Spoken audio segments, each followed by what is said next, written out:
आबकारी व पुलिस प्रशासन की मिली भगत से बढ़ रही अवैध शराब की गतिविधि। विधायक इंद्र साव आज 27 जनवरी को कुगदा गांव की सैकड़ों महिलाएं गांव में बिक रहे अवैध शराब से परेशान होकर ग्रामीण थाने पहुंची और अवैध कार्य में लिप्त लोगों पर कार्यवाही की मांग की, जिनका समर्थन करने इंद्र साव अपने कार्यकर्ताओं के साथ पहुंचे और कहा कि पुलिस व आबकारी विभाग की मिली भगत से क्षेत्र में अवैध शराब की गतिविधि बढ़ी है।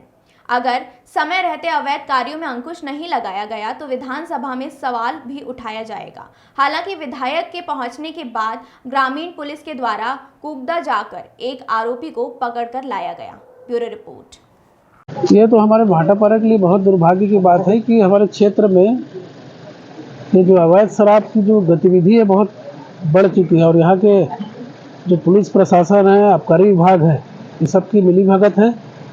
और दुर्भाग्य की बात ये है कि आबकारी विभाग हमारे मुख्यमंत्री जी के पास है, तो मेरे को तो लगता है कहीं न कहीं ये आबकारी विभाग, पुलिस वाले मुख्यमंत्री को ही बदनाम करने में लगे हैं। ऐसा मेरे को तो जो दिख रहा है, जो माहौल आज पूरे क्षेत्र में। आज हमारे क्षेत्र की कुगदा गांव के करीब 100-150 महिलाएं आई हैं इस समस्या को लेकर, और ये तो मेरे लिए भी दुर्भाग्य की बात है कि मेरे विधायक बनने के बाद यदि ऐसी समस्या का हल नहीं हुआ तो मैं तो नहीं समझता कि ऐसा पद में यदि हम रह के नहीं कर पाए तो बहुत ही शर्मनाक बात होगी। तो और मैं तो इस बात को विधानसभा में भी उठाऊंगा यदि समय से पहले यदि इसमें निराकरण नहीं हुआ तो।